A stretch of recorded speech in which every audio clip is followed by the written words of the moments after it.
No sé si tienen alguna consulta administrativa o de la prueba o de la materia antes que comencemos.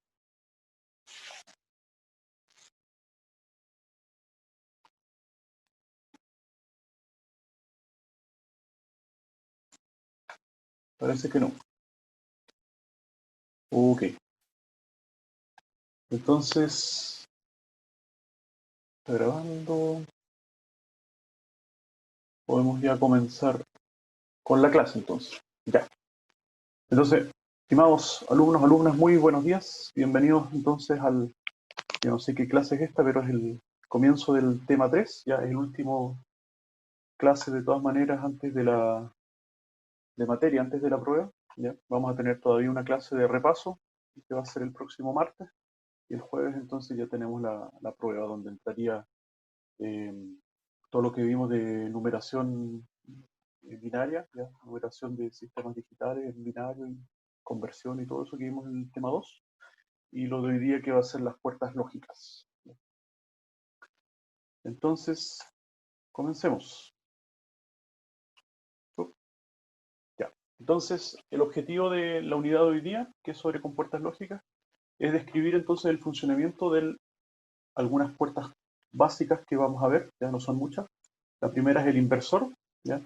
La otra es la puerta AND y la puerta OR. En realidad son esas las tres compuertas básicas que vamos a utilizar, que se utilizan, que son como los ladrillos para construir los sistemas digitales de aquí en adelante, ¿ya? Y de estas tres puertas, la inversora, la compuerta AND y la OR, vamos a construir otras que son derivadas, ¿ya? Entonces, el otro objetivo es describir estas puertas derivadas, ¿ya? El funcionamiento de estas puertas derivadas, por ejemplo, la NAND y la NOR, ya que no es más que una combinación de una puerta AND con una puerta inversora, una puerta OR con una puerta inversora, ¿ya? Que se crean estas compuertas derivadas, ¿ya? Después expresar las operaciones de las compuertas, ¿ya? Inversora es equivalente a NOT, ¿ya? Invertir o NOT son sinónimos. Las puertas NOT, AND, OR, NAND, NOR, mediante el álgebra de Boole, ¿ya? O sea, vamos a ver cómo es una compuerta desde el punto de vista de un diagrama, de un esquema, digamos, un diagrama esquemático, y luego vamos a ver cómo se comporta desde el punto de vista del álgebra, ¿ya?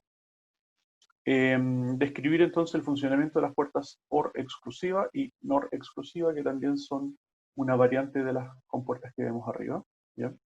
Y después vamos a ver, reconocer y utilizar los símbolos distintivos, ¿ya? Y símbolos rectangulares de las compuertas lógicas, ¿ya? Lamentablemente nunca se estandarizó bien el símbolo o la simbología de las compuertas lógicas, ¿ya? Y el que es más utilizado en realidad no es el estándar. El estándar es distinto, vamos a ver los dos tipos de simbología, para que si lo ven en el futuro en algún diagrama no se confundan, ¿ya? Elaborar diagramas temporales, vamos a ver qué es un diagrama temporal, si es que no lo hemos mencionado aún, ¿ya? Establecer comparaciones básicas entre las principales tecnologías, y ahora vamos a ir más a la aplicación. Las compuertas lógicas se encuentran en circuitos integrados, ¿ya? Por lo menos en los años 80 eran muy populares, los años 80, los años 90. Luego, con la integración de la electrónica en circuitos integrados cada vez más complejos, ya los diseñadores electrónicos dejaron de utilizar pastillas con puertas lógicas, sino que ya la funcionalidad se empezó a implementar de otra forma, ¿ya? Pero de todas maneras es parte del conocimiento fundamental que tenemos que tener, eléctrico y electrónico, ¿ya? Así que vamos a ver un repaso sobre las tecnologías de compuertas lógicas en circuitos integrados, ¿ya? Las básicas son la familia TTL y la familia CMOS, ¿ya? Y vamos a ver algunos conceptos también respecto a la electrónica propiamente tal, que son los tiempos de retardo de propagación, disipación de potencia, fan-out, producto, velocidad, potencia, etc., ¿ya? Y enumerar circuitos integrados de función fija para que contengan varias compuertas lógicas. Ya vamos a ver entonces algunas pastillas que tienen varias compuertas en uno y ver algunos ejemplos, ¿ya? Ok. Entonces, como les decía, la primera parte va a ser mencionar y describir las compuertas lógicas básicas, ¿ya? La primera es el inversor, ¿ya? Y es el circuito o el esquema que vemos acá. Popularmente es este circuito, ¿ya? Este esquema quiero decir, ¿ya? Que es un triangulito entonces con un circulito adelante, ¿ya? Hay otro que es similar, que es solamente el triangulito sin el circulito adelante, ¿ya? El circulito finalmente es el que nos da la indicación de que este esquema está invirtiendo una señal, ¿ya? Entonces nosotros tenemos una señal de entrada A y tenemos una señal de salida X, ¿ya? Y como dice en la descripción, el inversor o circuito NOT, ¿ya?, realiza la operación denominada inversión o complementación, ¿ya? Complementación, bien. El inversor entonces cambia un nivel lógico al nivel opuesto, ya como ustedes ya sabrán o se imaginarán. Entonces, en términos de bits, cambia un 1 por un 0 y un 0 por un 1. Y aquí vemos una tablita, ¿ya? Entonces vemos cuando la entrada A es un nivel 0, la salida X es un nivel 1, ¿ya? O si es un nivel bajo, la salida es un nivel alto. Y viceversa. La entrada es un nivel alto, la salida es un nivel bajo. Entonces la operación NOT o complemento se indica con una barra sobre la variable de entrada, ¿ya?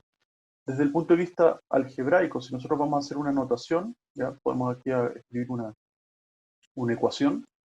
Entonces tenemos x es igual a la variable a, ¿ya? X donde es la salida, dijimos, acá, y a es la variable de entrada, ¿ya? Y para hacer la notación, entonces vamos a utilizar la barrita superior, la barrita sobre la variable, para indicar que estamos complementando esa variable. Que el valor que tenga la variable a, entonces el complemento de este valor o el inverso de este valor es el que se le asigna a x. ¿Ya? Esta notación es similar al del álgebra que ustedes pueden haber visto en cursos anteriores, así que no debería ser nada nuevo.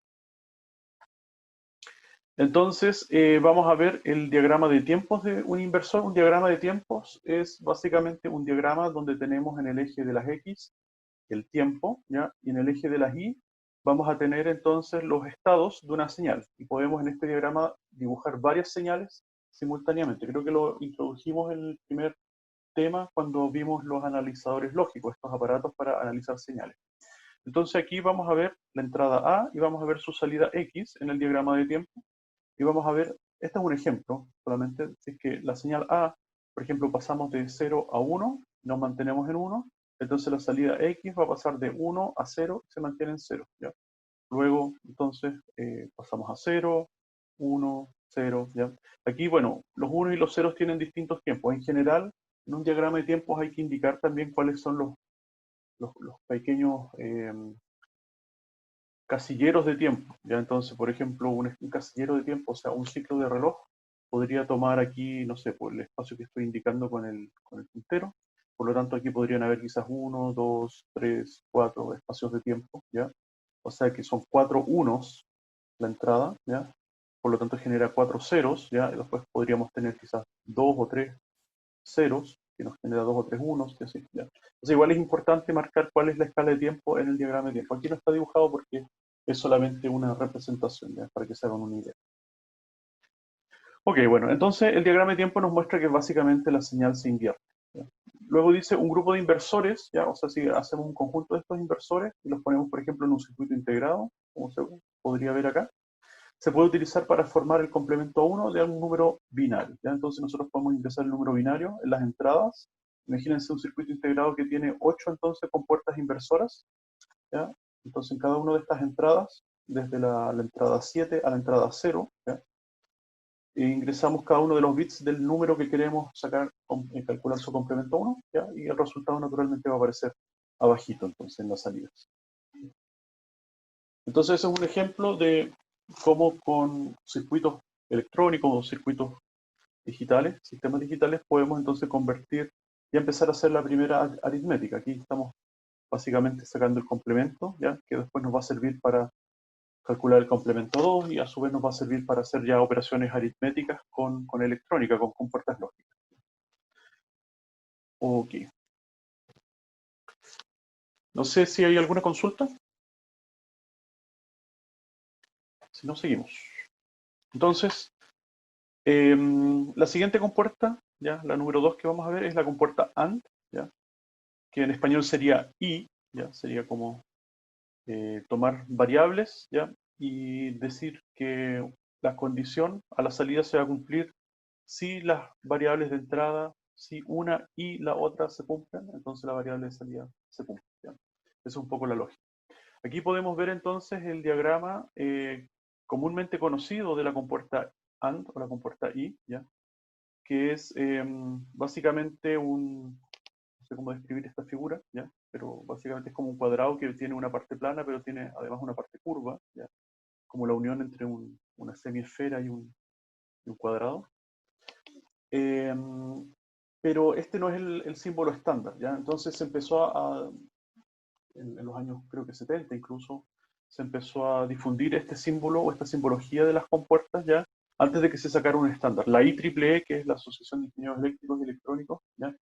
Internacional, sacó varios años después el estándar de las compuertas y dio con este símbolo que está acá al ladito, ¿ya? Que si se fijan en realidad no es tan intuitivo, ¿ya? O sea, bueno, es un cuadrado, ¿ya? Toda la simbología de la IEEE finalmente son cuadrados, con la diferencia es que la funcionalidad, ¿ya? Es el carácter que tiene dentro, ¿ya? Entonces en este caso tiene un ampersand, que es el nombre de este carácter, ¿ya? Que es el símbolo AND. Por lo tanto, en el estándar de la IEEE esto es un cuadrado con un símbolo AND, ¿ya? Pero finalmente lo que se masificó fue el que está a la izquierda. Ok, entonces la compuerta AND genera un nivel alto solo cuando todas las entradas están en alto. Aquí nosotros estamos observando una compuerta AND que tiene dos entradas, pero en estricto rigor el número de entradas es arbitrario. Podría tener 3 entradas, 4 entradas, 5 entradas, ¿ya? Podría ser una gran compuerta con muchas entradas, ¿ya? Y la regla general entonces es que la salida va a ser un 1 o va a ser un nivel alto solo cuando todas las entradas sean un nivel alto, ¿ya? Así que en este caso vamos a ver la tabla de verdad, ¿ya? Creo que algo les había mencionado de qué era la tabla de verdad. La tabla de verdad, ¿ya? El Truth Table, es básicamente todas las combinaciones posibles de entradas, ¿ya? Que se ordenan como si fuesen entonces un conteo binario. Entonces partimos del 0, 0, después seguimos con el 0, 1, después el 1, 0 y el 1, 1, ¿ya? Son todas las posibles combinaciones de entradas y vemos a estas posibles combinaciones de entradas cuál de estas salidas es verdadero, ¿ya? O cuál de estas salidas es un 1. Por eso se llama entonces la tabla de verdad. Entonces, como vimos, vamos a tener una salida 1 solo cuando todas las entradas sean 1, ¿ya? En este caso podemos observar que esa condición solamente se da al final, ¿ya? Así que si completamos la tabla de verdad, cuando tenemos una entrada 0 y las dos entradas 0, entonces vamos a tener un 0. Si tenemos una de las dos que sea un 0, tenemos un 0. En el mismo caso en tercera fila, ¿ya? Tenemos un 1 y un 0, también vamos a tener un 0 de salida. Y solamente cuando tengamos dos unos, entonces tenemos el 1 a la salida, ¿ya? Entonces esta es la tabla de verdad de la compuerta AND. Como les decía, podemos expandir el número de columnas, podría ser una A, B, C, D, etc. Y nuevamente aquí vamos a tener entonces todas las combinaciones binarias, ¿ya? Como si fuese un contador, partimos del 0, 0, 0, 0, por ejemplo, si son 4 variables, y terminamos en el 1, 1, 1, 1. Y solamente entonces en ese caso vamos a tener un 1 a la salida cuando todas las entradas sean 1. Ese es entonces el funcionamiento de la compuerta AND. Muchos de ustedes también pueden ya estar familiarizados con estas compuertas. Entonces, la operación AND se representa usualmente, algebraicamente, con un punto entre las variables, ¿ya? Entonces, si queremos hacer una ecuación, ¿ya? X igual a y B, entendiéndose el y como la compuerta AND, ¿ya? Entonces se anota como un puntito, ya como si fuese la multiplicación de los dos, ¿ya? O a veces ese puntito se puede omitir, ¿ya? Y simplemente se representa como dos variables unidas, ¿ya? Sin un espacio entre medio, ¿ya? A, B, puntito, ¿ya? Y bueno, ¿y por qué es un punto? O sea, ¿por qué es la misma notación que la multiplicación? Porque si volvemos atrás, vemos que esto es equivalente a hacer la multiplicación punto, punto o variable a variable entre estas variables, ¿ya? Entonces, si multiplicamos 0 por 0 nos va a dar 0, 0 por 1 nos va a dar 0, 1 por 0 nos va a dar 0, o sea, basta que haya un 0, ¿ya? Y el resultado de la multiplicación nos va a dar 0. Entonces, solamente cuando tenemos 1 por 1 vamos a tener 1. Así que, en otras palabras, la operación AND es equivalente a multiplicar variables booleanas o variables eh, binarias, ¿ya? A todo esto se utiliza el término booleano, ¿ya? Porque bool, B-O-O-L, E, ¿cómo se llama? Fue la persona que inventó ya hace muchos siglos atrás toda esta lógica, ¿ya? Pero no aplicado en electrónica, sino aplicado en sistemas mecánicos, ¿ya? El álgebra booleana, que es las operaciones AND, OR, NOT, etcétera, que son relativamente sencillas porque solamente ocupa variables que son verdadero o falso, o 1 o 0, ¿ya? Entonces es equivalente a hablar de de esta álgebra con números binarios, ¿ya? Ok, entonces vemos nuevamente un diagrama de tiempos, ¿ya? En este caso con la compuerta AND. Entonces tenemos ahora dos entradas, ahora el diagrama de tiempos más interesante. Entonces tenemos dos entradas, la A y la B, y aquí se genera un patrón aleatorio de entradas, ¿ya? Entonces la pregunta es, ¿cómo se vería la salida también en el diagrama de tiempo? Entonces nuevamente tenemos que recordarnos que cuando las dos entradas son un 1, entonces la salida va a ser 1. En cualquier otro caso, la salida va a ser un 0. Así que podemos identificar los lugares donde ambos entradas sean unos, ¿ya? En este caso en amarillito, ahí se representa. Por lo tanto, esto va a entonces entregarnos en la salida X una salida alta, ¿ya? El resto van a ser salidas en bajo, ¿ya? En niveles 0 o niveles bajos, ¿ya? Así que ese sería entonces el resultado de esta operación si tuviésemos estas señales de entrada. Entonces la operación AND se utiliza en programación como una máscara selectiva. Entonces vamos a explicar a continuación qué significa máscara, ¿ya? Si se quiere retener ciertos bits de un número binario, pero a la vez resetear los otros bits a cero, se podría configurar una máscara de 1 en la posición de los bits retenidos. Así en el texto en realidad no se entiende hasta que uno lo observa. Aquí vemos un ejemplo. Si el número binario A 10100011 es pasado a través de una compuerta AND con la máscara 4 ceros y 4 unos, ¿cuál sería el resultado de X? ¿Ya? Entonces yo les hice aquí un dibujito. A esto se refiere. Nosotros entonces tenemos un arreglo de compuertas AND, son 8 compuertas AND, donde una de las entradas va a ser, en este caso la entrada de la izquierda, ¿ya? Va a ser entonces los bits de la variable A, ¿ya? Y entonces los bits de la derecha de las compuertas va a ser la variable B, ¿ya? Entonces la pregunta es, si yo ingreso una variable A, como está aquí en verde, vamos a ingresar, y le aplico la máscara B, o sea, significa que yo a esta variable de entrada le aplico este máscara, como le digo, se llama, es como algo así como un filtro, ¿ya? O sea, nosotros aplicamos este número binario, ¿ya? ¿Y qué va a suceder? Aquellos lugares donde esta máscara tenga un 1, va a permitir que el número binario A pase, por así decirlo, de largo, ¿ya? O sea, aquellos lugares donde tenemos un 1 va a permitir el paso de los bits que están en la variable A. En este caso, si tenemos un 1 aquí en los 4 bits menos significativos, significa que entonces estos 4 bits de la variable A van a pasar a la salida. Mientras que los 4 bits más significativos que tienen un 0, no van a permitir el paso ya de los 4 bits más significativos de la variable A, ¿ya? O sea, los van a detener. Por lo tanto, la salida va a ser un 0 independiente de cuál sea la entrada de estos 4 bits más significativos en la variable A. Por eso se llama una máscara o un filtro, podríamos decir. O sea, de alguna forma, definiendo los unos en distintas posiciones, vamos a estar diciendo que a nosotros nos interesa solamente el valor, ¿ya? Donde están estos unos asignados en la máscara. Entonces, si hacemos esta operación, nos entrega este resultado, ¿ya? El que vemos acá abajo. Si aplicamos entonces a la variable de arriba, la máscara que tenemos en la variable A, ¿ya? Entonces, como la máscara en B, perdón, claro, la máscara en B tiene 4 unos al final, entonces son estos 4 los que se mantienen de la variable A. Los otros se fuerzan a que sean ceros, ¿ya? Entonces eso es el proceso de enmascarar un número binario. Ok, otro ejemplo con las compuertas AND, que es una aplicación muy sencilla, dice un sistema de alarma para el cinturón de seguridad, ¿ya?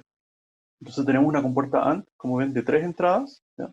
Entonces, para que se cumpla la operación o la salida aquí de la compuerta AND de 3 entradas sea un 1, que indica circuito de alarma audible, o sea, genera un tono audible, se tienen que cumplir entonces estas 3 condiciones. ¿Cuáles serían las 3 condiciones? Vamos a la primera. La primera entonces sería A, que dice valor alto cuando el vehículo ya está encendido, está en on. Entonces, si el vehículo está encendido, se cumple directamente la primera condición. Ok. La segunda condición, que podemos trazar aquí hasta B, dice cinturón de seguridad está en alto cuando está desabrochado y está en bajo cuando está abrochado. Así que si está desabrochado el cinturón, y además el vehículo está encendido, entonces ya vamos a tener dos requerimientos, ¿ya? Para que se encienda la alarma, ¿ya? Pero nos queda un tercer requerimiento, que si se fijan, dice temporizador, ¿ya? Dice interruptor encendido en alto durante 30 segundos, ¿ya? O sea, esta cajita lo que va a hacer es que si el vehículo está encendido durante 30 segundos, ya recién nos va a entregar una salida en alto, ya es algo así como un retardo, ¿ya? O sea, si nosotros encendemos, porque si se fijan está conectado aquí a la entrada del motor, o sea, a la señal que nos indica si el motor está encendido. Una vez que se enciende el motor, si bien por un lado nos indica inmediatamente que se cumple esa condición, pero vamos a tener que esperar 30 segundos para que también haya pasado algo así como un tiempo de espera, ¿ya? 30 segundos de espera del motor encendido, entonces se cumple la tercera condición. Por lo tanto, cuando tenemos estas tres condiciones, ¿ya? El motor está encendido, además por 30 segundos está encendido, y además el cinturón de seguridad está desabrochado, entonces este sistema muy sencillo, un sistema que en realidad estamos implementando a nivel esquemático nomás, no de forma electrónica, ¿ya? O sea, es más bien conceptual. Entonces, en ese caso nos va a generar una alarma que nos dice que entonces el cinturón de seguridad no está conectado, ¿ya? Y el motor está andando más de 30 segundos. Entonces, este es un ejemplo de cómo solucionar o cómo crear con compuertas lógicas, en este caso con una compuerta lógica, un sistema, que tiene un propósito, ¿ya? Entonces, por ejemplo, uno les podría preguntar en la prueba algo similar, ¿ya? Yo les paso un diagrama como este. Podría ser con un, no sé, un sensor de nivel, un estanque, cosas por el estilo, ¿ya? Entonces ustedes me tendrían que describir qué es lo que hace este sistema observando ya las conexiones y las compuertas lógicas. Así que esto se puede preguntar para los dos lados. Eso, entonces dice un sencillo circuito de alarma para cinturón de seguridad utilizando una compuerta AND. Ok, entonces vamos a la tercera compuerta, que es la compuerta OR. Entonces, bueno, ya vimos dos compuertas, la inversora, la compuerta AND, ahora viene la compuerta OR. Este es el esquema, ¿ya?, que representa comúnmente a la compuerta OR, ¿ya? En el fondo es similar al de la compuerta AND, solamente que el costado o el canto izquierdo es curvo en vez de ser plano, ¿ya? Esa es como la principal diferencia. Y en el estándar de la IEEE, ¿ya? O sea, este símbolo de acá de la izquierda no está estandarizado, mientras que el de la derecha sí está estandarizado, ¿ya? Se representa entonces con un símbolo mayor igual que 1, ¿ya? Es un poco extraño, pero la lógica es que cuando nosotros sumamos o consideramos estas variables que tenemos en la entrada, si las variables, al sumarlas, el resultado da mayor o igual que 1, entonces la salida va a ser 1, ¿ya? Es como la operación lógica que tenemos que hacer con las variables de entrada para que nos dé un valor 1, ¿ya? Veamos entonces a qué se refiere. Dice, la compuerta OR genera un nivel alto a la salida cuando cualquiera de sus entradas entonces es un nivel alto. La salida se pone en nivel bajo solo cuando todas las entradas son en nivel bajo, ¿ya? Entonces la tabla de verdad es la que aparece acá de nuevo y dice, bueno, describe el funcionamiento, la tabla puede extenderse a cualquier número. Es lo mismo que la compuerta AND. En el caso de la compuerta OR, entonces podríamos incluir más variables en la tabla de verdad, A, B, C, D, o sea, más variables de entrada. Y en este caso, entonces, la tabla de verdad se vería con más combinaciones de números binarios, ¿ya? Naturalmente, si aumentamos el número de variables, entonces el número de filas nos va a aumentar también. Con el número de variables es entonces 2 elevado al número de variables nos da el número de filas, ¿ya? Como tenemos dos variables, A y B, entonces 2 elevado a 2 nos va a dar 4 posibles combinaciones, ¿ya? Si tuviésemos una tercera C, sería 2 elevado a 3, que nos da 8 posibles combinaciones, ¿ya? Y así. Entonces, dijimos, solamente cuando las dos entradas son 0, la salida es 0. De otra forma, la salida va a ser 1. Así que completando la tabla de verdad, aquí tenemos los dos que son 0, salida es 0, y cuando hay un 1 presente, o otra forma de verlo es cuando sumamos estas variables y si el resultado es 1 o mayor, entonces le vamos a asignar un 1. ¿Ya? Bien. Entonces, esa es la tabla de verdad de la compuerta OR, no es más complicado que eso.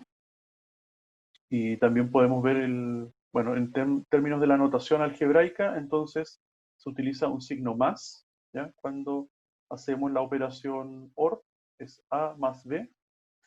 Y aquí hay que empezar a entender que las variables A y B no son números binarios como lo vimos en el capítulo anterior, ¿ya? Sino que A y B es una variable que tiene un solo bit, ¿ya? O sea, son variables que son de un solo bit. Por lo tanto, el resultado también va a ser de un solo bit, ¿ya? En este caso, A y B van a ser entonces de un bit y X también va a ser de un bit. Así que cuando nosotros sumamos, por ejemplo, A1 más B1, lo que estamos haciendo aquí es una operación booleana, ¿ya? Booleana, que quiere decir que lo que interesa es un resultado que es un solo bit, ¿ya? Es una suma, pero no una suma de números binarios, ¿ya? Sino que es una suma de un bit con otro bit. Por lo tanto, cuando A es 1 y B es 1, el resultado va a ser 1, ¿ya? O sea, entiéndase que no hay el proceso del acarreo y todo eso que vimos anteriormente, sino que aquí lo que interesa es si el número es mayor que 1, la suma, entonces el resultado X va a ser 1. Entonces esa es la diferencia entre la suma de números binarios con la suma booleana, ¿ya? Que el resultado siempre se mantiene, en este caso, con un bit y no hay operación de acarreo en el caso del booleano, ¿ya? Lo que estamos viendo ahora. Entonces, diagrama de tiempos de la compuerta OR. Dice, aquí vemos un ejemplo entonces de nuevo, a ver, volvamos. Cuando alguna de las dos entradas es un 1, la salida va a ser un 1. Entonces, observamos el diagrama, marcamos con amarillo donde alguna de las dos es un 1. Ya, aquí A es un 1, aquí es 0, abajo también es 0, así que cuando tenemos los dos 0, solamente ahí en ese caso vamos a tener salida 0. Y en los otros casos aquí es 0, pero abajo es 1, aquí los dos son 1, aquí es 0 en A, pero en B es 1. Obviamente tenemos los dos casos que son 0, lo anotamos, y así, ¿ya? Así que nos genera esta salida X, ¿ya? Que es cuando los dos coinciden, o sea, no con cuando los dos coinciden, sino cuando cualquiera de los dos, A o B, tiene una salida 1. Entonces la operación OR se puede utilizar en programación para llevar ciertos bits a un número binario 1. O sea, esto es análogo al proceso de enmascaramiento que vimos con la compuerta AND. En este caso, con la compuerta AND, lo que podríamos decir que el enmascaramiento correspondía a forzar ciertos bits que sean un valor 0, ¿ya? Los bits que no tenían 0 en el enmascaramiento, entonces pasaban de largo, por así decirlo, quedaban de la misma forma a la forma original, ¿ya? En este caso, con la compuerta OR, vamos a hacer también un forzamiento, por así decirlo, o vamos a forzar los bits, pero a que sean un valor 1, ¿ya? Entonces vemos un ejemplo. Dice, las letras, aquí el ejemplo, dice, las letras en la tabla ASCII tienen un 1 en el bit de la posición 5 para las letras minúsculas y un 0 en esta posición para las letras mayúsculas. Ya lo vamos a ver a continuación. Dice, las posiciones de los bits se enumeran de derecha a izquierda empezando por el. ¿Cuál será el resultado si realizas la operación OR en la letra ASCII con la máscara de 8 bits que se ve a continuación? ¿Ya? Entonces, aquí tenemos de nuevo el arreglo, pero de compuertas OR en vez de compuertas AND como el caso anterior, ¿ya? Entonces tenemos básicamente una letra que ingresamos por A, una letra, me refiero a un carácter ASCII, ¿ya? Que ingresamos por A, y tenemos una máscara que ingresamos por B, ¿ya? Entonces, la máscara que ingresamos por B es la que está acá, el 00100, o sea, básicamente el quinto bit, ¿ya? Es el que forzamos a que sea un 1. Lo que estamos haciendo entonces es que, independiente del carácter ASCII que nosotros ingresemos, al utilizar este proceso de máscara con compuertas OR y asignar un 1 en la quinta posición, estamos forzando que esta quinta posición, independiente de cuál sea el valor de entrada, siempre sea un valor 1, ¿ya? Los otros bits, ya como tienen un 0, en realidad se mantienen igual, porque si la entrada, por ejemplo, es un 0, y o sea, la entrada A, el bit menos significativo de A es 0, y el menos significativo de la máscara también es 0, entonces la salida va a ser 0. Por lo tanto, va a ser igual, el A va a ser igual que la salida. Y si B es y si A es un 1, ¿ya?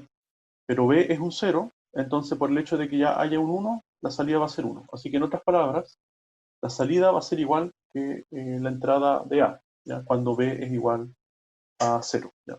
En otras palabras, la máscara con compuertas OR, cuando tenemos ceros, ¿ya? En el término B, significa que no les va a hacer nada y el valor va a pasar de largo, ya va a ser el valor de salida igual que el valor de entrada en aquellas posiciones donde tenemos 0, ¿ya? Solamente en la posición donde tenemos 1 de nuevo, entonces es que estamos forzando que haya 1. Entonces, volviendo a la pregunta, dice, ¿qué es lo que sucede cuando nosotros ingresamos un carácter ASCII aquí en el valor de A, ¿ya? Y aplicamos esta máscara en el valor de B, ¿ya? Entonces nos dice que las letras en minúscula tienen un 1 en la posición 5, ¿ya? Mientras que las letras en mayúsculas tienen un 0 en la posición 5, ¿ya? Por lo tanto, al aplicar un 1, estamos forzando que siempre haya un 1 en esta posición, por lo tanto estamos forzando que siempre sea minúscula el resultado, ¿ya? O el carácter resultante, independiente a cuál sea el carácter de entrada, ¿ya? Podría ser un carácter en minúscula o podría ser un carácter en mayúscula, ¿ya? El resultado siempre va a ser minúsculo. Veamos a qué nos referimos. Aquí tenemos la tabla ASCII, entonces vemos que los números, ¿ya? O las letras, quiero decir, perdón, en mayúscula parten del 65, ¿ya? Del 65, van desde el 65 la A hasta el 90 la Z, ¿ya? Y luego tenemos de nuevo las letras, digamos, pero en minúsculas que parten del 97, ¿ya? El A minúscula, hasta el 122 la Z minúscula, ¿ya? Y si se fijan, entonces, el carácter, o sea, el bit 5, ¿ya? ¿Cuál es el peso que tiene el bit 5? Es 2 elevado a 5, y 2 elevado a 5 es 32, ¿ya? 2 elevado a 5 es 32. Por lo tanto, cuando nosotros hacemos que el quinto bit de un carácter ASCII lo forzamos a que sea 1, lo que estamos haciendo es sumarle, si es que es un carácter en mayúscula, le estamos sumando 32. Entonces, si se fijan, 65 más 32 nos da, bueno, más 30 serían 95, más 2 serían 97, ¿ya?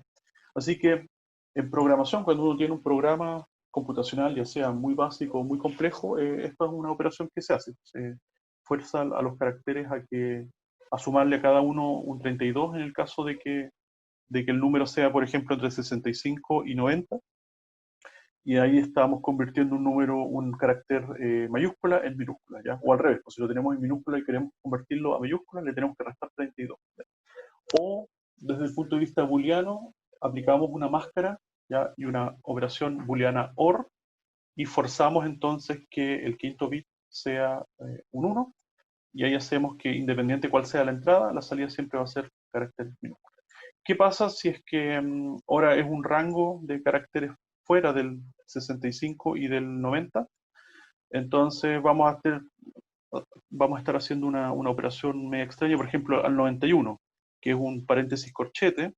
Si nosotros hacemos esta operación de forzar el quinto bit como un 1, el 91 va a pasar a ser un 123 y va a ser un corchete tipo llave, ¿ya? Entonces, en este caso no tiene mucho sentido, tiene más sentido solamente entre el rango de los caracteres, ¿ya? Del 65 al 90, ¿ya? Bueno, ahí están el rango de interés. Entonces, aquí estaba la tablita, ahí estaba el ejercicio, entonces ahí nos dice la letra resultante será siempre minúscula, ¿ya? Entonces, este es un ejemplo nomás de cómo una compuerta OR nos sirve para hacer este proceso también de enmascaramiento, ¿ya? En este caso, para forzar que los bits que nos interesan siempre sean unos, ¿ya? Parece que vi, de hecho, mi teclado sí, claro. A todo esto, algo mencionó un compañero sobre el teclado. Claro, uno puede escribir incluso el código, la tabla ASCII directamente en el teclado, ¿ya? Apretando la combinación Control-Alt en el teclado, y después uno anota el código ASCII respectivo, entonces el teclado genera el carácter correspondiente, ¿ya?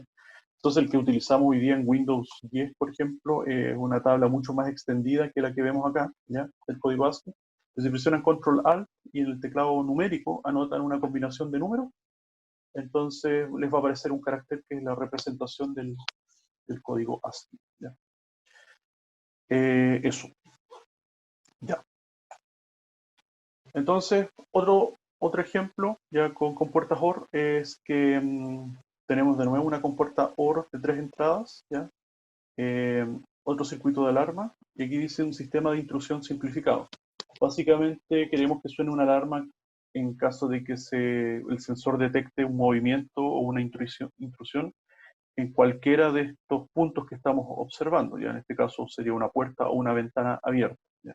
Así que si tenemos 5 ventanas, entonces cada una de estas ventanas o puertas, la podemos conectar a una sola compuerta OR, ¿ya? Y estas entonces a su vez, basta que una de las señales sea un 1, nos va a generar un 1 a la salida y eso va a activar una alarma, ¿ya? Significa que hay una intrusión en el domicilio, ¿ya?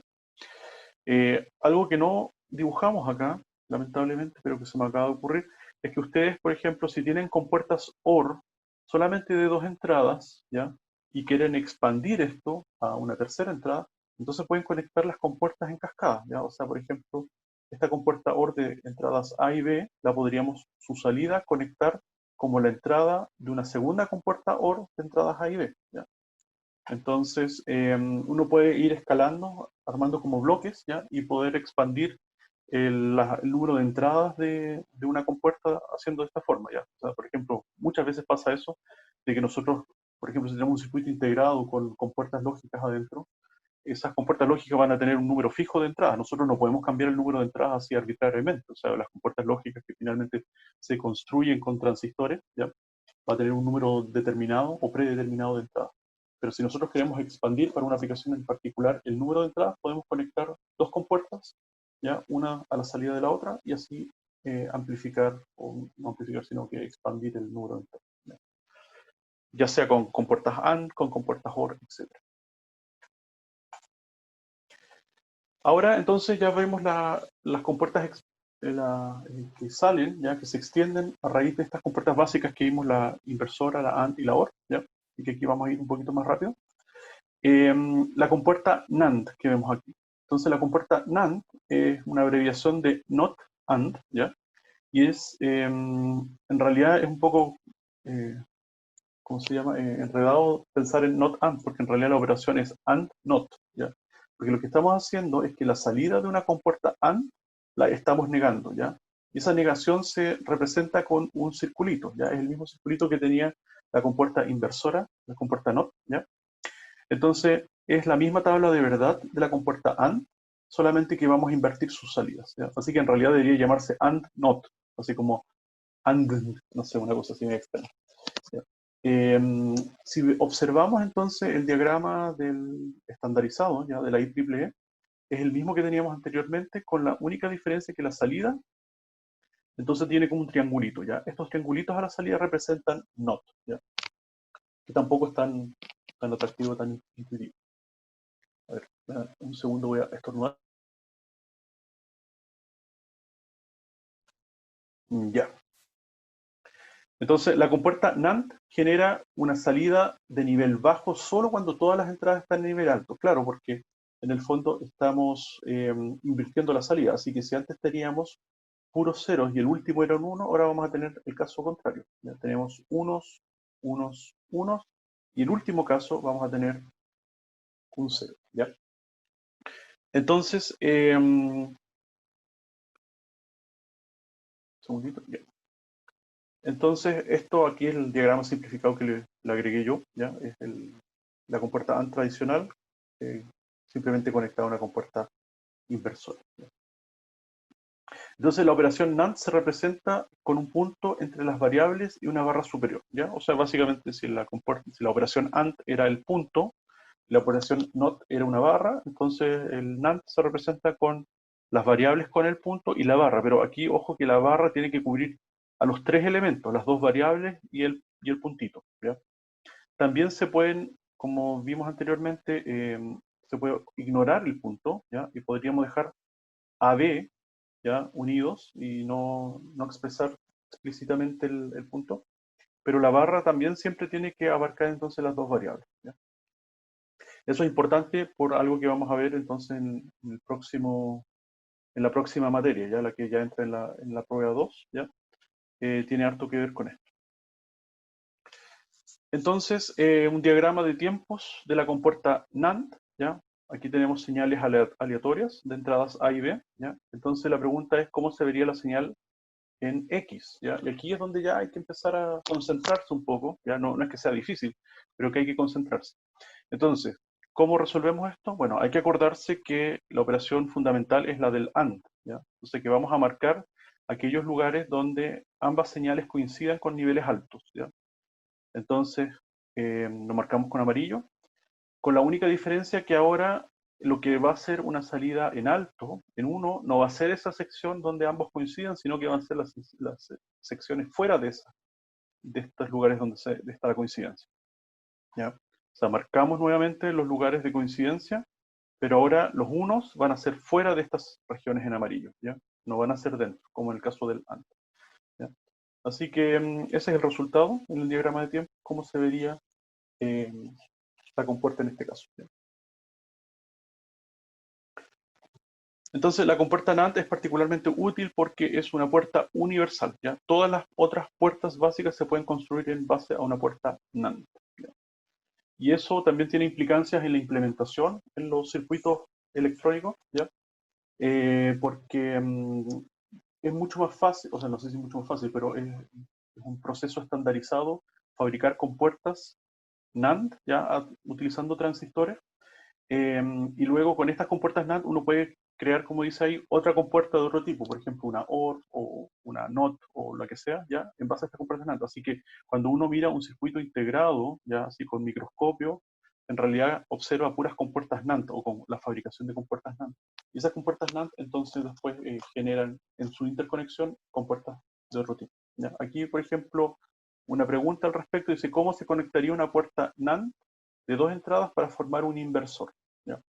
Entonces ustedes tienen esta compuerta de acá.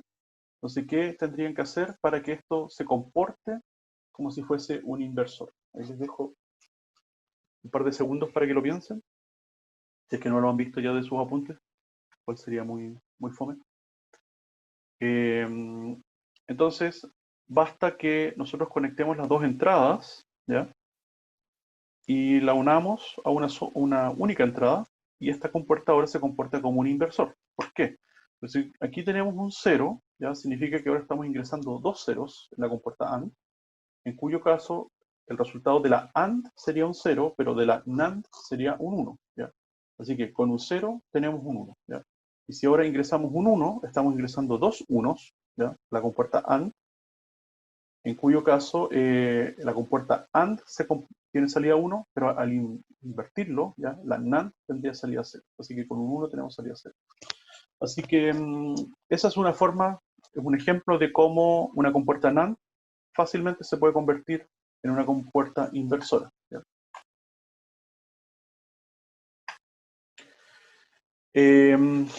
Otro ejemplo dice monitoreo de un nivel de líquido. Aquí tenemos un sensor de nivel, entonces cuando el nivel de un estanque supera ese nivel, o sea, bien digo, ese valor, entonces aquí se vuelve una señal en alto. ¿Ya? Lo mismo acá. Entonces dice cuando las dos señales son alto, ¿ya? Cuando están los dos niveles sobre estos valores, vamos a tener un alto aquí, pero vamos a tener finalmente una señal en bajo debido a que estamos invirtiendo esa señal. ¿Ya? Y al tener una señal en bajo, vamos a estar encendiendo LED. En realidad este ejemplo es un poco rebuscado, ya se los admito, no es un ejemplo mío del libro. O sea, tenemos una señal en bajo, pero al tener la señal en bajo, ¿qué vamos a hacer? Que el LED está por un lado conectado a 0 volt y por el otro lado está conectado a la fuente, a 5 volt. Así que por lo tanto el LED se va a encender. ¿Ya? Así que es una forma, como les digo, rebuscada de que si es que las dos señales o los dos niveles se logran al nivel preestablecido, entonces el LED se enciende. Si es que, ¿qué pasa ahora si es que alguna de las señales no logra el nivel? Por ejemplo, un tanque si está en el nivel, pero el otro tanque no está en el nivel. ¿Ya? Entonces vamos a tener un 1 y un 0. ¿Ya? Si tenemos un 1 y un 0, ¿qué vamos a tener acá? Vamos a tener un 0 a la salida del AND, ¿ya? Pero vamos a tener un 1 en la salida del NAND. ¿Ya?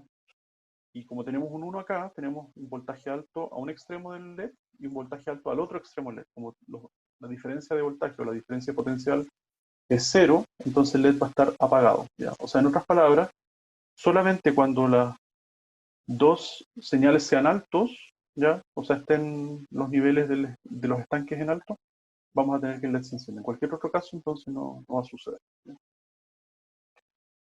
Dice, el LED verde indica, verde bueno, porque originalmente era color, indica que ambos tanques están mayor de un cuarto del total. ¿Ya? Pues se supone que es un cuarto del nivel. ¿Ya? Eso. Ok, entonces dice la puerta NOR. La puerta NOR es entonces la puerta OR que al final se niega. ¿Ya? Este es el símbolo estandarizado de la IEEE. Como vemos, entonces, nuevamente mayor igual que 1, pero se niega aquí a la salida. Vamos a ir un poquito más rápido, entonces. La tabla de verdad, entonces, es lo mismo que la puerta OR, solamente que la invertimos, ¿ya? Donde teníamos que 0, 0 nos daba 0, ahora tenemos un 1, y todas las otras combinaciones que nos daban 1, ahora nos dan un 0. Entonces terminamos con esta tabla de verdad, ¿ya? Entonces dice la puerta NOR se representa con un símbolo más, ¿ya? Y la barra superior, ¿ya? Así que tenemos aquí un símbolo más entre las dos variables y la barra superior que abarca todo el conjunto, el A más el B con la barrita, ¿ya? Eso no hay que olvidarse.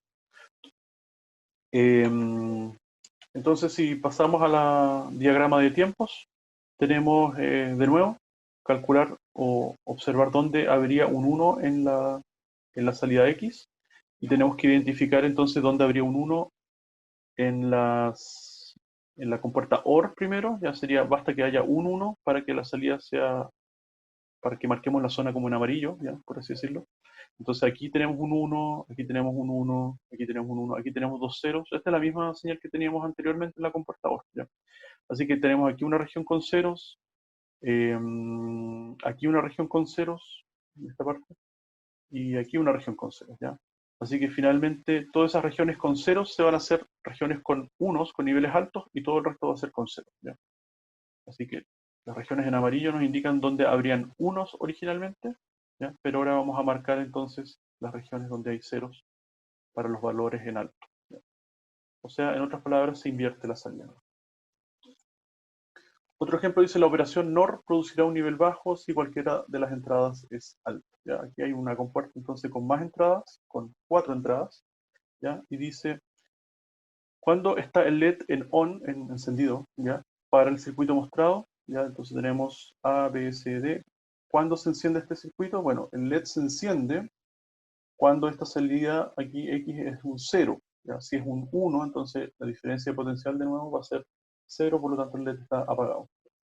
Entonces cuando aquí tenemos un 0, esto se enciende. ¿Y cuando tenemos un 0? Bueno, vamos a tener un 0 cuando en la compuerta OR, ¿ya?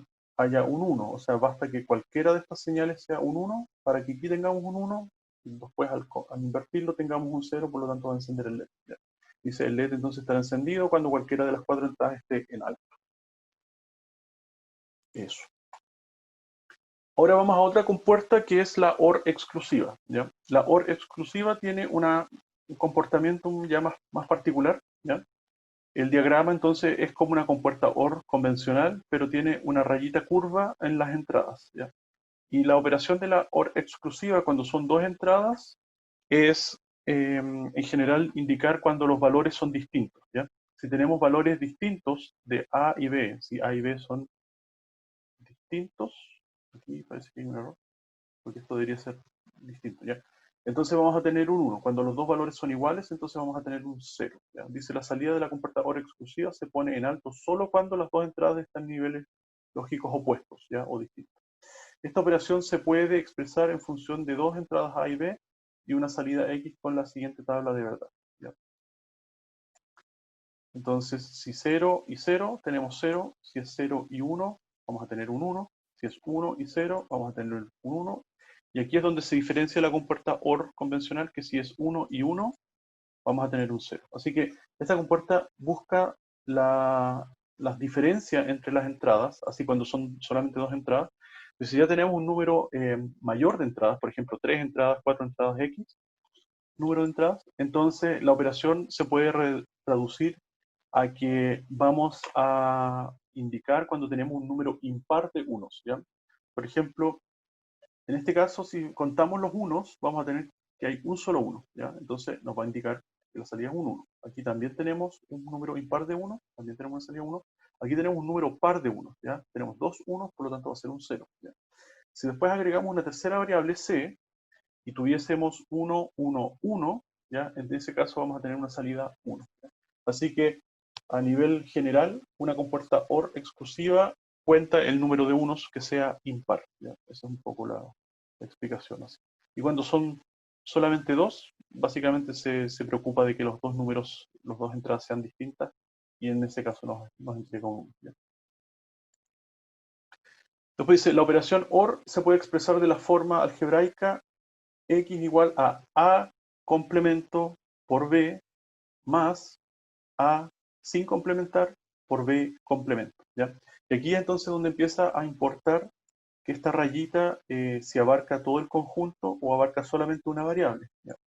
Porque si uno hace la notación incorrecta o si uno no toma atención en la notación puede cometer errores, ¿ya? Por ejemplo, uno podría confundirse de que esta rayita está abarcando el conjunto A por B, ¿ya? Y ese comportamiento va a ser totalmente distinto así la rayita del complemento está solamente considerando la variable A y no la variable B, ¿ya? Entonces ahí hay que poner cuidado. Dice, alternativamente se puede escribir con un signo más encerrado, o sea, un signo más con un circulito, ¿ya? Encerrado por un círculo. Y este es un resumen de lo que estaríamos anotando acá arriba, ¿ya? Esta es una anotación más compacta. A más circulito B, así que esto es A por exclusivo B, ¿ya? Eso. Vamos a ver cómo estamos con la hora. Ay, no voy a dejar. Así, ya estamos en como 10 minutos. Entonces, para terminar, tenemos el diagrama de compuertas. De nuevo, tenemos que buscar entonces cuáles señales son distintas A de B y en ese caso las vamos a marcar, ¿ya? Aquí son distintas, aquí son iguales, no nos interesa, aquí son distintas, lo marcamos, aquí son distintas y así. Así que todos los lugares donde sean distintos los vamos a marcar entonces con un 1, ¿ya? Dice, si las formas de la onda A y B son ambas invertidas, ya, supongamos que tenemos esta señal A y B, y ahora invertimos A, o sea, aquí anotamos A complemento, y a B también lo invertimos con B complemento. La pregunta es, ¿cómo se vería afectada la salida? ¿Ya? Si invertimos A, invertimos B. Bueno, como estamos buscando eh, la diferencia entre A y B, si A y B son diferentes, y luego invertimos A y B, entonces van a seguir siendo diferentes, porque donde había un 1, ahora va a haber un 0, pero donde había un 0, ahora va a haber un 1. Por lo tanto, este segmento se va a mantener siendo diferente la entrada A de B, ¿ya? En cambio, donde eran iguales, al invertirlos, van a seguir siendo iguales, solamente que en vez de que sean dos 1, van a ser dos ceros, ¿ya? Por lo tanto, la salida no va a cambiar porque nosotros invirtamos las variables A y B simultáneamente. Como dice, no hay cambio en la salida. Después dice, la compuerta XNOR es lo mismo que la compuerta OR exclusiva, solo que vamos a invertir la salida, ¿ya? Así que donde habían ceros, ahora vamos a tener unos en la tabla de verdad y viceversa, ¿ya? Entonces, esta tabla, o esta operación, mejor dicho, esta compuerta, se traduce a buscar la similitud entre la entrada A y B. O sea, si A y B son iguales, entonces vamos a tener una salida 1. Si A y B son distintas, vamos a tener una salida 0, ¿ya? Así que si A y B son 0, 0, tenemos un 1. Si son 1, 1, también tenemos 1, ¿ya? Si uno es 0 y la otra es 1, entonces vamos a tener salida 0, ¿ya? Y ahora sí, este es el símbolo entonces que busca la similitud entre la entrada A y B, ¿ya? De la IEEE. En el caso anterior esto debería haber estado así negado, ¿ya? Era distinto de 1. Eso. Ya. No, perdón. Perdón. No, es igual a 1. No, el símbolo está bien. Lo que pasa es que estaba obviando el hecho de que está aquí negado, ¿ya? O sea, el símbolo está bien. La diferencia es que aquí está negado, ¿ya? Así que quédense con lo que dice la diapositiva. Disculpen la confusión. Ya.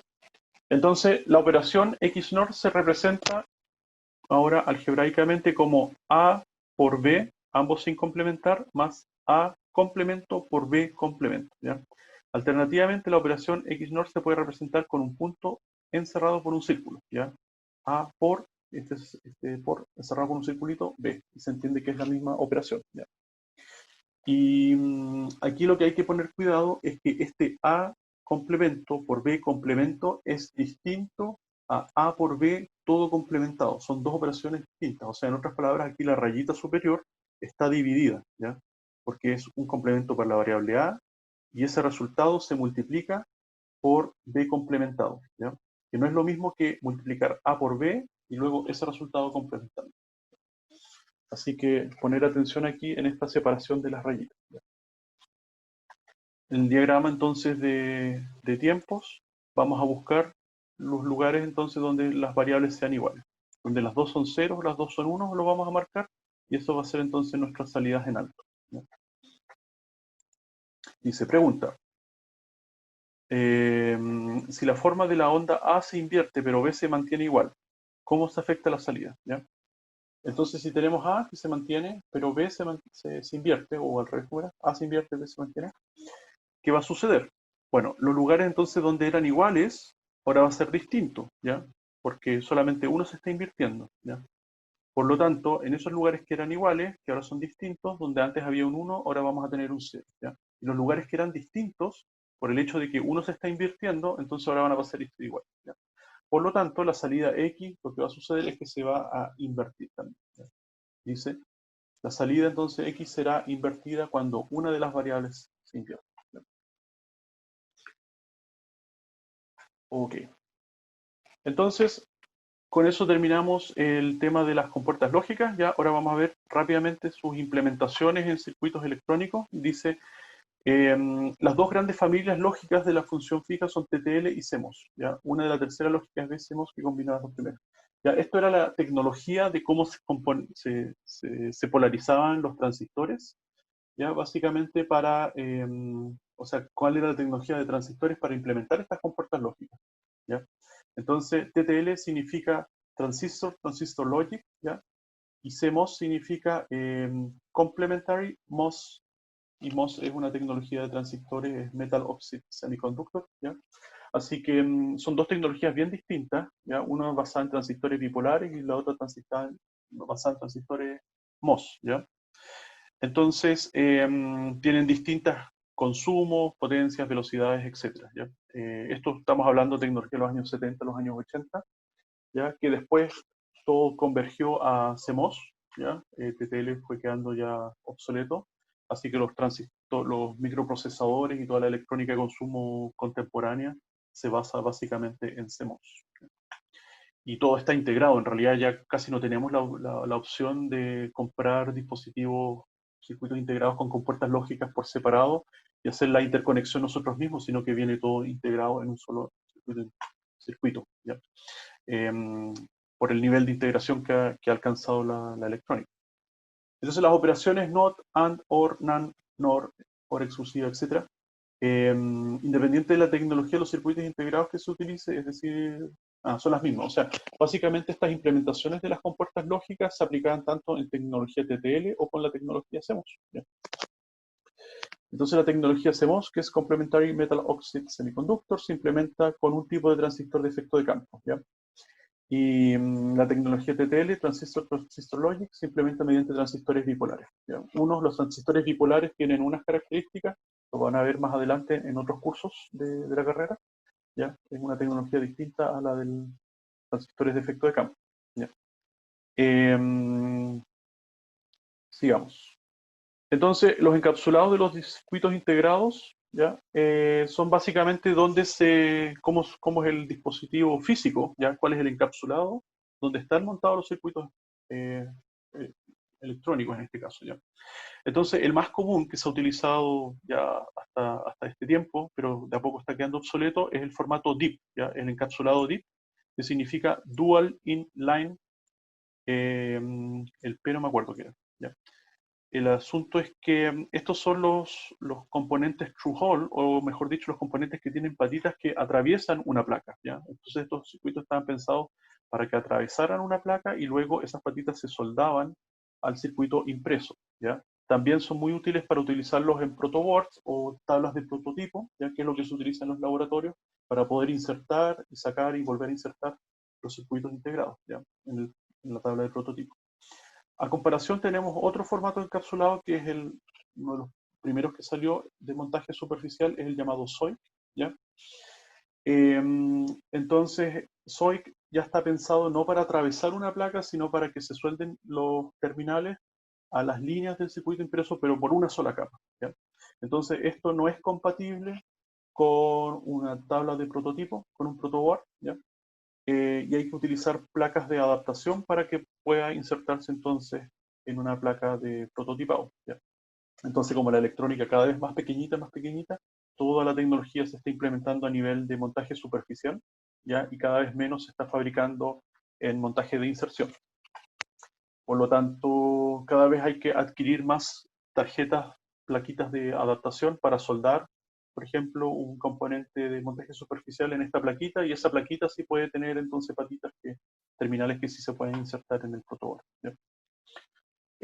Aquí hay unos ejemplos ya de implementación de la familia, o sea, de los componentes, quiero decir, las compuertas lógicas, ¿ya? Entonces pueden ver, aquí tenemos un componente terminado en 00, ¿ya? Por ejemplo, el 7400, que eran 4 compuertas AND, ¿ya? NAND, quiero decir, ¿ya? Configuradas de esta forma. Entonces tenemos el terminal 1, tenemos hasta el 7 en un extremo y luego del 8 hasta el 14. Esto se lee el número de los terminales, así como el contra del sentido del reloj, ¿ya? Partimos en un extremo superior izquierdo, ¿ya? Si lo giramos hacia 90 grados, vamos bajando, llegamos hasta el 7, luego cruzamos al otro lado, el 8, y después subimos de nuevo, ¿ya? Entonces aquí vemos 4 compuertas NAND en un circuito integrado de 14 pines o 14 terminales. Luego, por ejemplo, el chip que se llamaba el 7402, eh, son compuertas NOR, ¿ya? El que es el 7404, ¿ya? Son compuertas, a todo esto el prefijo dependía de la tecnología, si era TTL era un número y si es que hacemos era otro número, ¿ya? Entonces, las 74 son las familias TTL, ¿ya? 7404 entonces son 6 compuertas inversoras, como ven acá, en esta configuración, y así, ¿ya? Así que uno iba básicamente a la electrónica, compraba las pastillas, los circuitos integrados con cantidad de compuertas lógicas que quería, y después hacía la interconexión y podía formar entonces una aplicación electrónica utilizando compuertas lógicas. Hoy día, como les digo, ya no se hace eso, se programa un circuito integrado, por ejemplo, un microcontrolador donde se le aplica un programa computacional, un software, y ese software básicamente ejecuta y hace casi las mismas funciones que lo que hacían antes, no sé, 10, decenas de pastillas de circuitos integrados, ¿ya? Como podemos ver, entonces hay compuertas lógicas que tienen más entradas, ¿ya? Por ejemplo, aquí la 21, la 7421, por ejemplo, tenía, a ver, 1, 2, 3, 4 entradas, ¿ya? 2 compuertas AND, pero cada compuerta AND tenía 4 entradas, ¿ya? Y la salida entonces salía por ahí, y así. Eso, entonces la representación esquemática de esto se puede ver así como en el sistema no estandarizado, ¿ya? Así que básicamente el cuadradito aquí representa el circuito integrado, los numeritos representan el terminal de entrada, o los terminales del circuito integrado, mejor dicho, ¿ya? Y la compuerta básicamente está dibujada dentro del cuadrado, ¿ya? Y esto sería el equivalente en el estándar de la IEEE.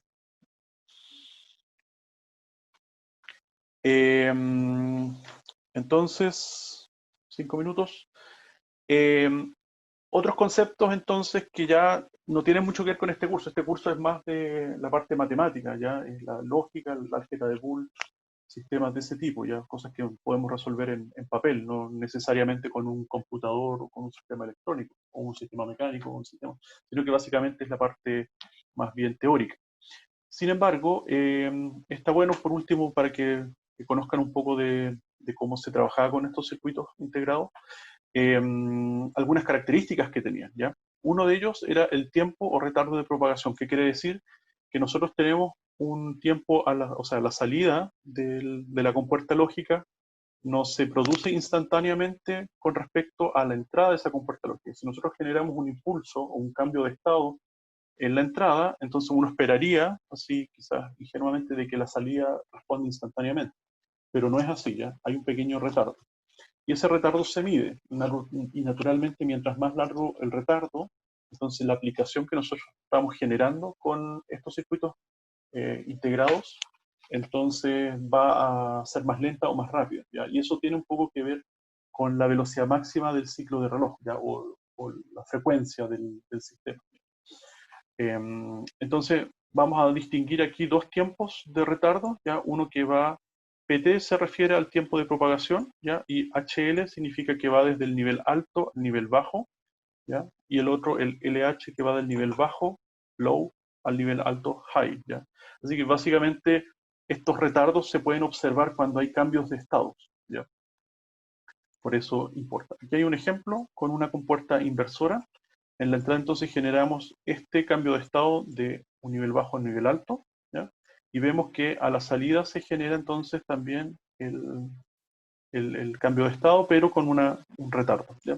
Entonces, si lo medimos desde el 50%, o sea, del valor intermedio de voltaje, podemos entonces determinar cuánto es ese retardo, ¿ya? O más que nosotros lo determinemos, el fabricante es el que nos indica entonces cuánto es el retardo que podríamos esperar para las distintas familias o para las distintas tecnologías, ¿ya?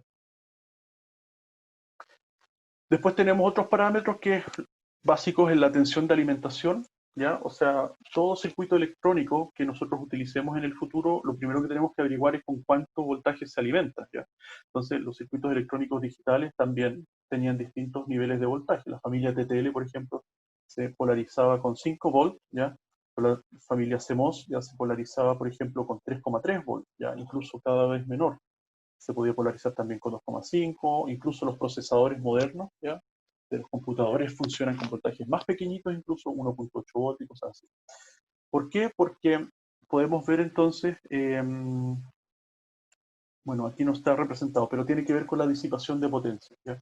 Nosotros entonces cuando tenemos un circuito electrónico que está pulsando, o sea, está cambiando de estados, hay varios fenómenos eléctricos que suceden adentro, ¿ya? Uno de ellos es la corriente que drena cuando el sistema está detenido, o sea, cuando tenemos una compuerta lógica y tiene su estado fijo, ¿ya? Naturalmente va a haber un poco de drenaje de corriente que se va a disipar simplemente porque está polarizado los transistores adentro, ¿ya? Y esa corriente se puede medir, por ejemplo, cuando el sistema está en el nivel alto o cuando el sistema está en el nivel bajo, ¿ya? Entonces esto se denomina el ICC, ¿ya? Porque la fuente de alimentación a todo esto se le llama el VCC, ¿ya?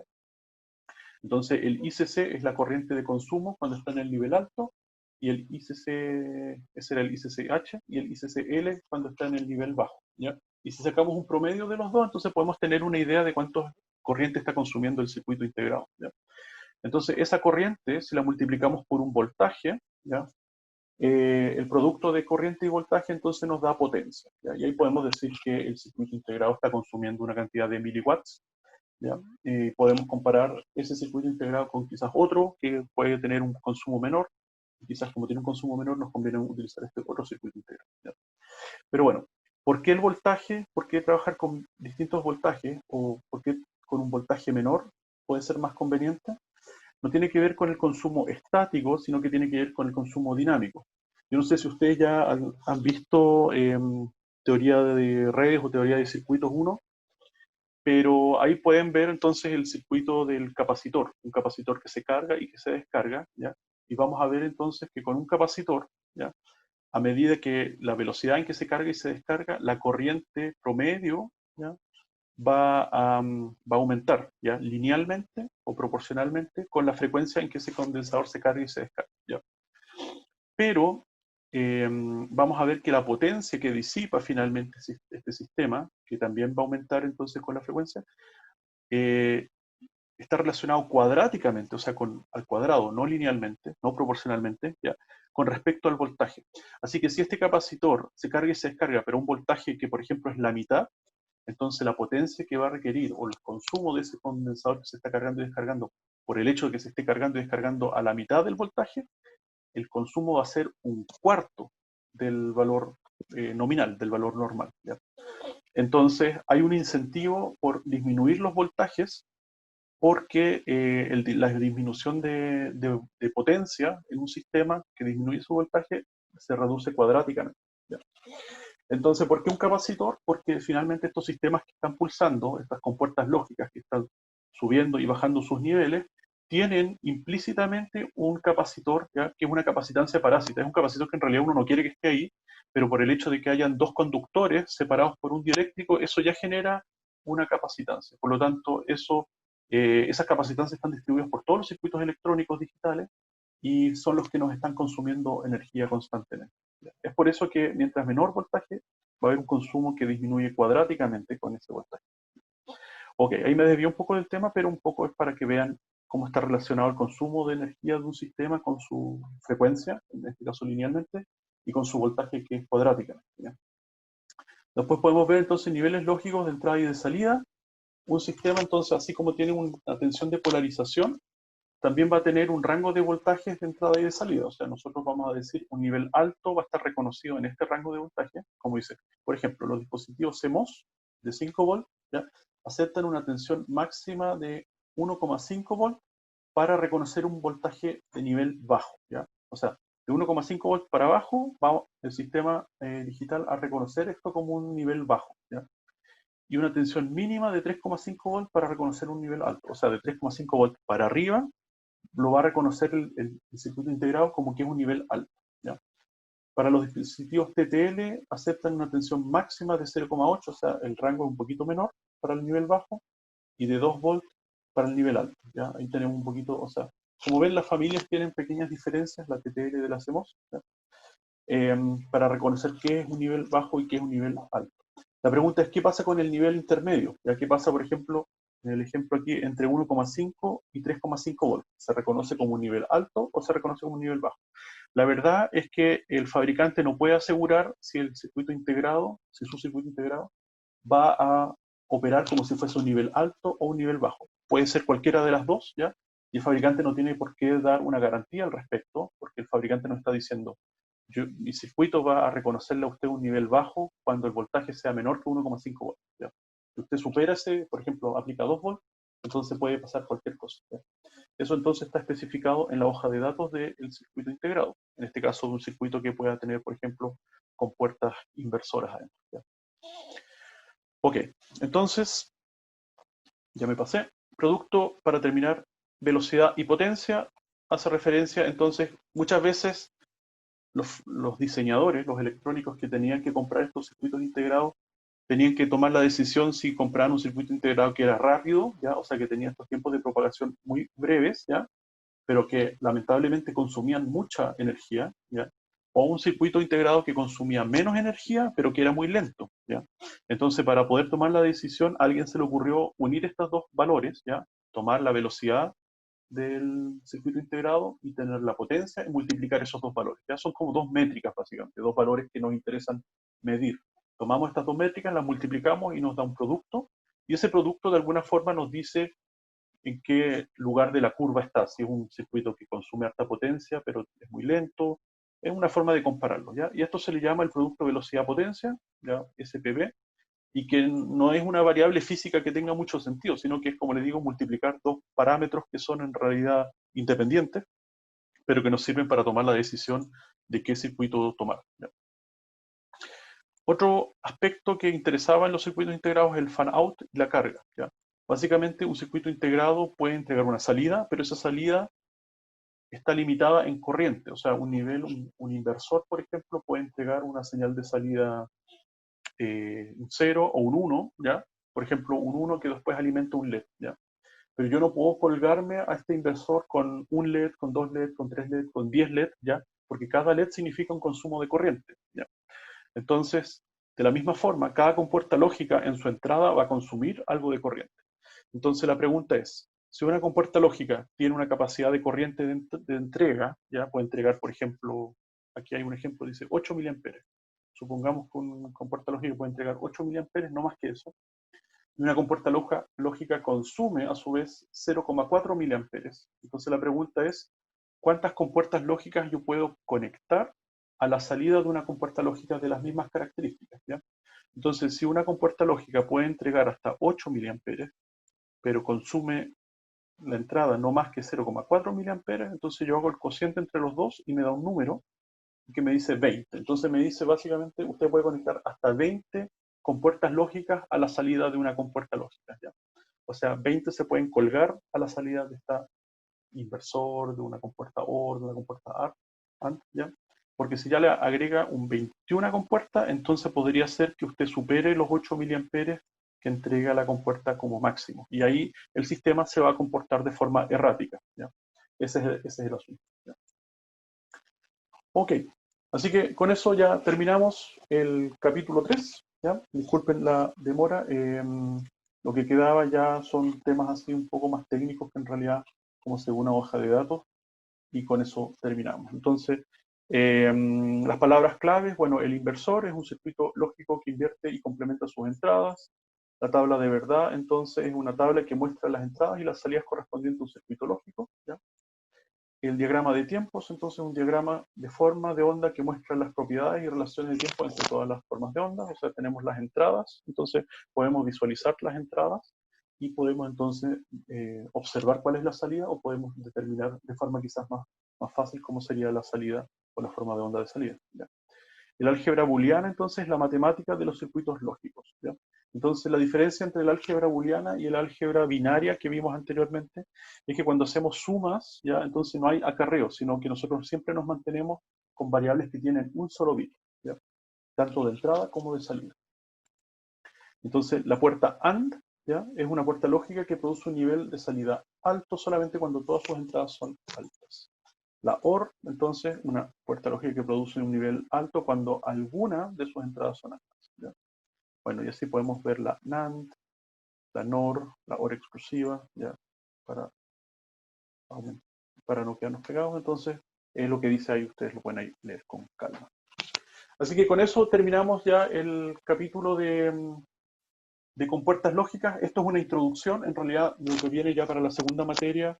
Vamos a seguir utilizando compuertas lógicas, ya, pero ya nos vamos a enfocar más que en el esquemático y en hacer estas compuertas, más en el álgebra, ya, en la parte de las ecuaciones, porque con esa álgebra nosotros vamos a poder hacer cosas como diseñar, ya, un sistema más complejo compuesto por muchas compuertas lógicas, ya, que tiene una cierta entrada, y para esas entradas tiene que tener unas ciertas salidas que, por ejemplo, un diseño nos puede requerir, ¿ya? Y además de eso, nosotros podemos simplificar un circuito, ¿ya? Y todas esas cosas las vamos a poder hacer utilizando el álgebra booleana, ¿ya? O el álgebra de Boole que se llama. Así que eso. Eh, Eso, chiquillas, chiquillos, entonces los dejo hasta acá. No sé si hay alguna consulta, si no, los libero para que vayan a sus casas. De nuevo el chiste fue porque están en su casa, pero bueno. Así que dejamos hasta acá nomás. Les agradezco su atención y nos estamos viendo entonces el próximo martes, ¿ya? Chao, profesor, que esté bien. Cuídense, que estén súper Chao, bien. profe, que esté Chao, bien. chao. Chao, Chao. profe.